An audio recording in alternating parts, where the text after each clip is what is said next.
El segundo punto que quiero tocar es el siguiente. Nuestro Dios es un Dios soberano, es un Señor. Es soberano. A veces nosotros, los hijos de Dios, a veces los cristianos, hermanos que nos están conectados, queremos encajonar a Dios. Como Dios es bueno, Dios me tiene que dar todo. Es que yo le oro a Dios y Dios tiene la obligación de darme todo. Estás en un gravísimo error. Primera, ¿quién tiene la necesidad de Dios? ¿Dios de nosotros o nosotros de Dios? Giovanni. Nosotros de Dios. Isaac, ¿quién tiene la necesidad? ¿Dios de nosotros o nosotros de Dios? Nosotros de Dios. Primero hay que definir este punto. Nosotros tenemos la necesidad de Dios, no Dios de nosotros. Segundo punto.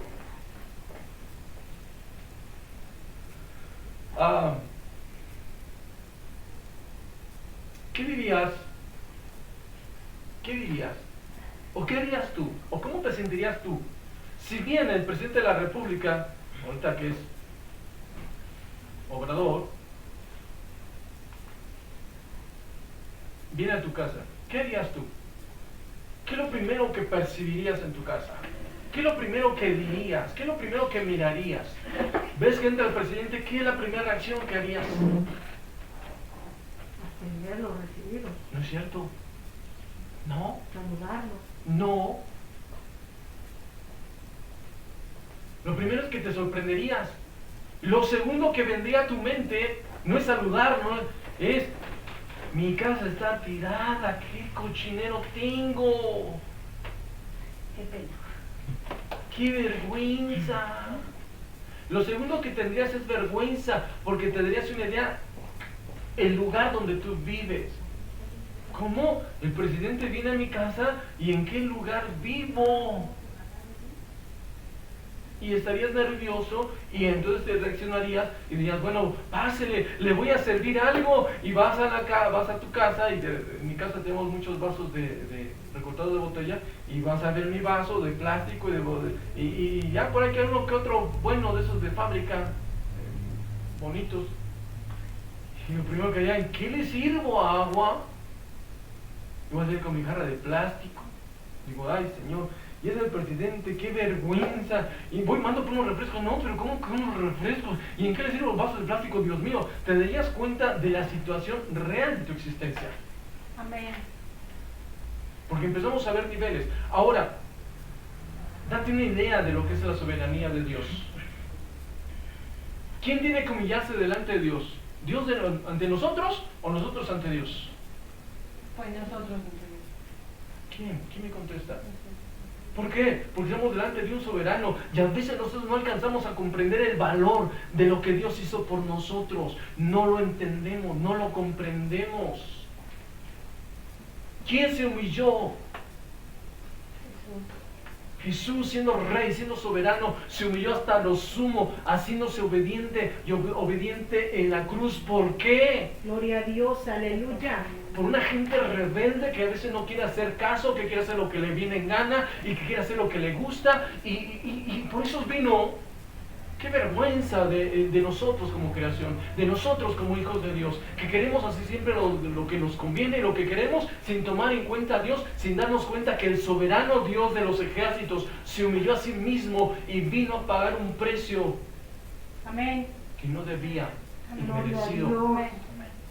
Qué vergüenza, qué tristeza sería, o qué triste es entender esto.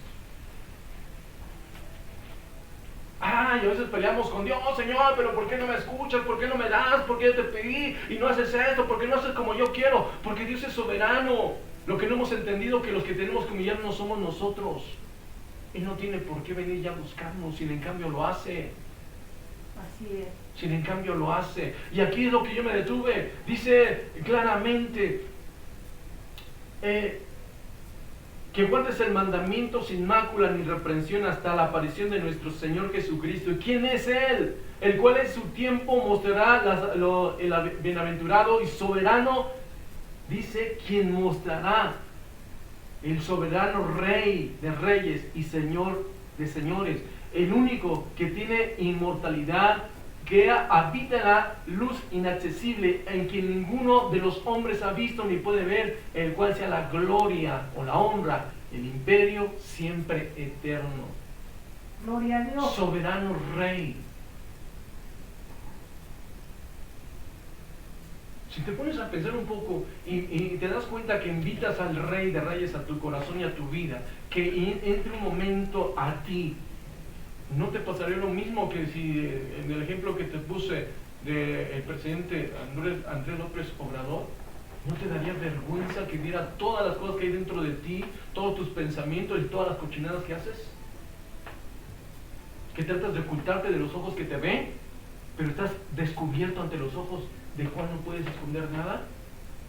Y que aún los pensamientos más íntimos y las cosas que haces ocultas y las mentiras que te avientas, Dios los está viendo. ¿Quién tiene necesidad de arrepentirse? ¿Dios de lo que hizo o nosotros de lo que hacemos por las cosas que Dios hizo por nosotros? ¿Te has puesto a pensar en esa soberanía de Dios? Hace rato lloraba, Señor, ¿qué voy a hablarle a la iglesia? Necesito alimento para la iglesia, necesito que tú hables, porque yo, mira, bueno, te doy un mensaje, pero si tú no hablas, mira, si tú no estás, de nada sirve. No soy Dios, aleluya, amén.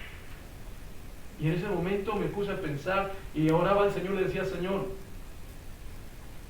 o sea, yo sé quién soy, yo sé cómo soy. Y en ese momento me puse en el lugar, yo sé que tú piensas, yo sé que tú hablas y que como cualquier otra persona estás enojado, puede estar triste, puede estar alegre. Y yo me he dado cuenta que cuando una persona está enojada, por mucho que trate yo de arreglar la situación, o por mucho que intente hablar con esa persona, si la persona dice no, es no, y yo no puedo cambiar su posición, yo no puedo cambiar su pensamiento. Y me di cuenta en ese momento que estaba hablando con él, que de la misma manera yo no puedo cambiar el pensamiento de Dios, yo no puedo cambiar su decisión. Y si él dice no, es no, y yo no puedo obligarlo por cuanto él es una persona, y si él no quiere, es un no. Y en ese momento le puedo decir, Señor, pero ¿cómo te puedo obligar? ¿O cómo te puedo pedir? ¿O cómo te puedo decir que escuchas mi oración? Si tú quieres lo puedes hacer, si no, no. Y en ese momento empecé a sentir la presencia de Dios y le dije, Señor, pero ¿por qué? Si no soy digno de ti. Señor, ¿por qué vienes a mí? Si tú eres soberano, si tú eres rey, si tú eres Señor, si tú estás en tu trono. Y aquí, Señor, es puro pecado y es inmundicia. ¿Por qué? Cristo vive. ¿Y sabes qué entendí? Que Dios viene por amor, no por necesidad, no porque nos necesite. Él viene a buscarnos porque nos ama. Pero nosotros somos orgullosos y somos tremendos y somos tercos y queremos hacer lo que nos conviene y lo que bien nos parece y queremos desobedecer a nuestras anchas. Oye, ¿tú no te has dado cuenta que estás delante de un soberano? Y que Dios no necesita estar bajando a buscarte. Que tú tienes la necesidad de buscar a Dios y que si no lo haces te puedes ir al infierno y que si no meditas en lo que haces puedes perder tu salvación para siempre.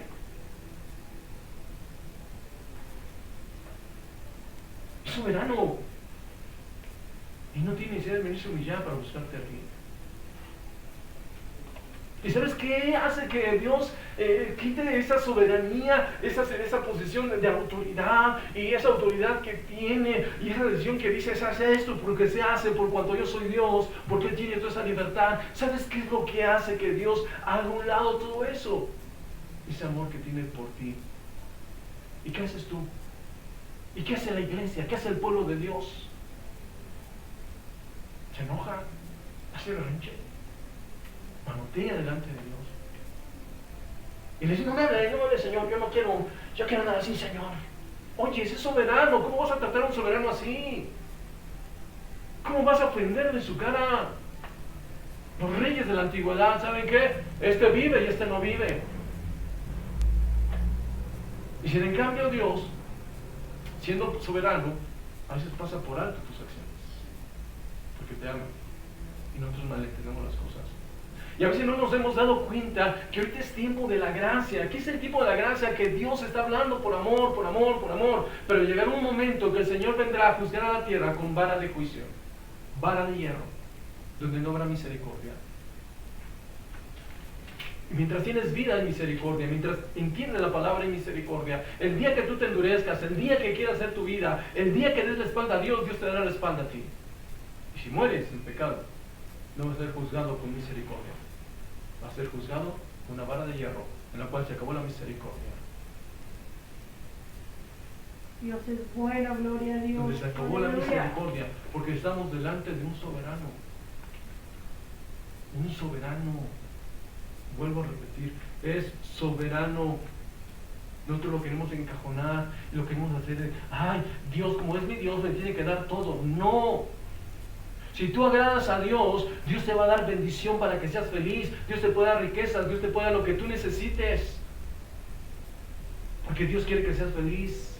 Y si ve que no te va a hacer daño el dinero, Dios te lo da en abundancia. Dios no es egoísta como nosotros, no es avaro. ¿Cuántas veces a la iglesia no le han dicho, amén, iglesia, diezma, porque tu bendición hay, en tu diezmo Dios te va a dar bendición? Ah, no, es mi dinero. Eso es tu dinero, pero eso te lo dio Dios.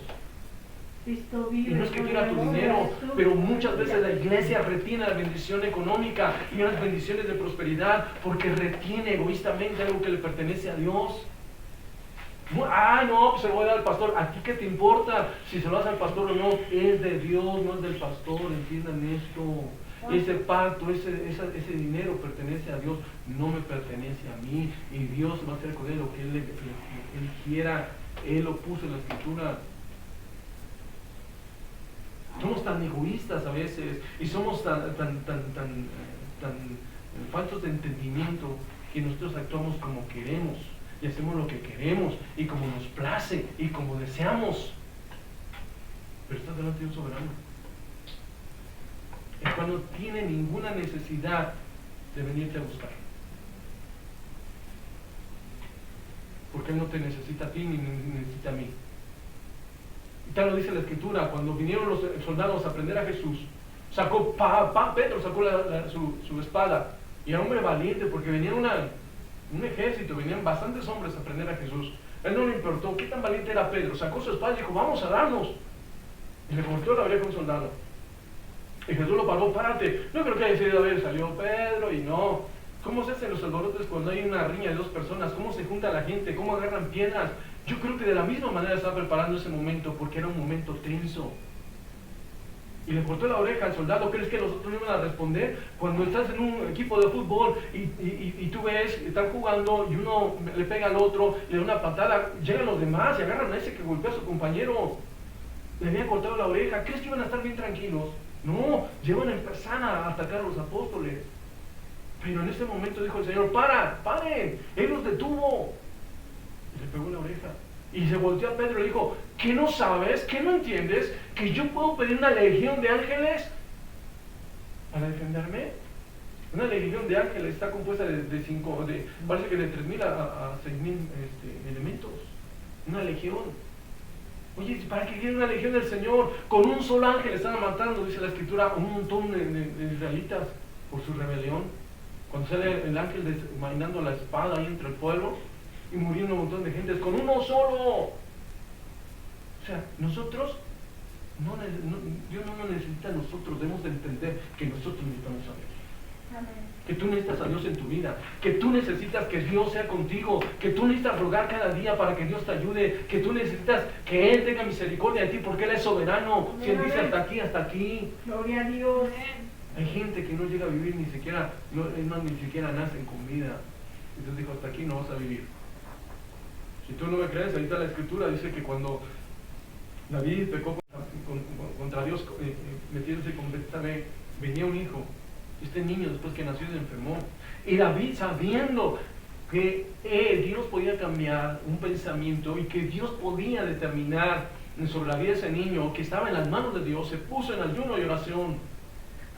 Y estaba a base que 5 días.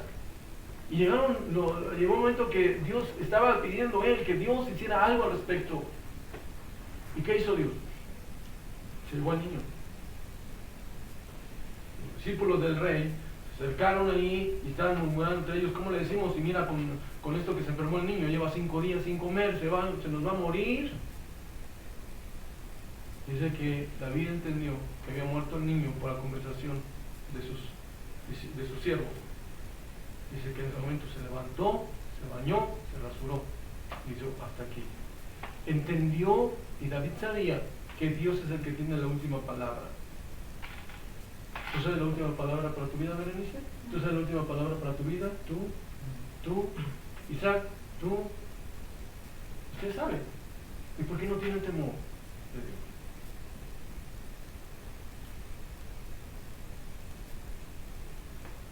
¿Cuánta gente, ahorita jóvenes, tenemos una pandemia que le está dando a los jóvenes, ya no más a los adultos?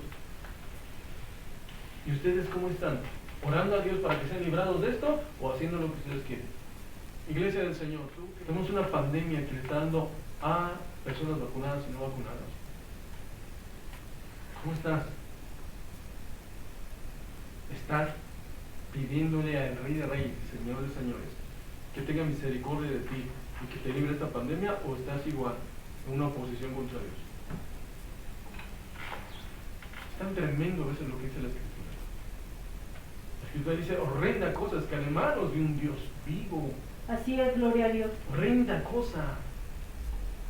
Y estamos delante de un soberano